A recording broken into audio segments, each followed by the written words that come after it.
Hər bir şəhid bizdən ötürü böyük itkidir. Onların xatirəsi bizim üçün əzizdir. Qəlbimizdə daim yaşayacaqdır. Ulu öndər Heydər Əliyev. Şəhid olmuş hər bir insan, gənc bizim ürəyimizdə, Azərbaycan xalqının ürəyində əbədi yaşayacaq. Azərbaycan Respublikasının prezidenti cənab İlham Əliyev. Şəhidlərimizin qanı nahaq yerə tökülmədi. Biz tarixi ədaləti bərpa etdik. Müqəddəs qələbə qazandıq. Bu qələbə xalqımızın tarixinə əbədi həkk olundu. Azərbaycanın birinci vitse-prezidenti xanım Mehriban Əliyeva. Bizim o torpaqlarımız da işğaldan azad olunacaqdır. Xoşbəxt adamam ki, ata vəsiyyətini yerinə yetirdi. Şuşanı azad etdik. Bu böyük qələbədir. Əziz analar, mən bir ana kimi sizin qarşınızda baş əyirəm.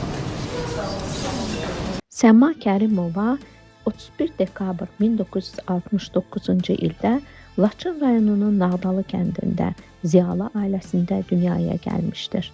Səmanın atası Aydın müəllim uzun illər kənddəki orta məktəbdə rəhbərlik etmiş, anası Sevda xanım məktəbdə müəllim işləmişdir. Nəğmə dolu bir ürəyəm, torpağına baş əyərəm ey vətən. Meşələrin çətirlidir, gül çiçəyin ətirlidir ey vətən, ey vətən. Nümunəvi şagird Səma orta məktəbi əla qiymətlərlə bitirmiş və Azərbaycan Pedaqoji İnstitutunun Filologiya fakültəsinə daxil olmuşdur. Dağlarına düşən şehdən, köllərinə əsən mehdən, doya bilmirəm ey vətən. Bir anamdan, bir də səndən bu dünyada doya bilmirəm ey vətən. Gənc müəllim Səma Kərimova Nağdalı kənd orta məktəbində əmək fəaliyyətinə başlamışdır. 17-18 may 1992-ci il tarixində Laçın işğal olunan zaman Səma və ailəsi öz doğma yurd yuvalarını tərk etmək məcburiyyətində qalmışdılar. Səma valideynləri ilə birgə Bərdə rayon Qaradəmirçi kəndində yaşayan qohumları ilə pənah gətirmişdi. 1992-ci ilin avqust ayında belə bir xəbər eşitdilər ki, Laçın əhalisi Laçına geri dönür. Vətənsevər Səma xanım həyat yoldaşı ilə birlikdə avqust ayının 25-də Laçına qayıdır. Ancaq Laçında qalmaq çox da uzun sürmədi. 1993-cü ilin mart ayında ermənilərin Kəlbəcərə hücum etdikləri xəbəri yayıldı. Mart ayının 31-də Səma dayısının ailəsi ilə birgə Laçını tərk etməyə məcbur oldular. Elə həmin gün Laçın eli üçün çox ağır bir faciə baş verdi. Laçından gedən sakinlərə aparan maşın karvanı Kəlbəcər rayonu ərazisindəki tuneldə mühasirəyə düşür. Səma da bu maşınların birində idi.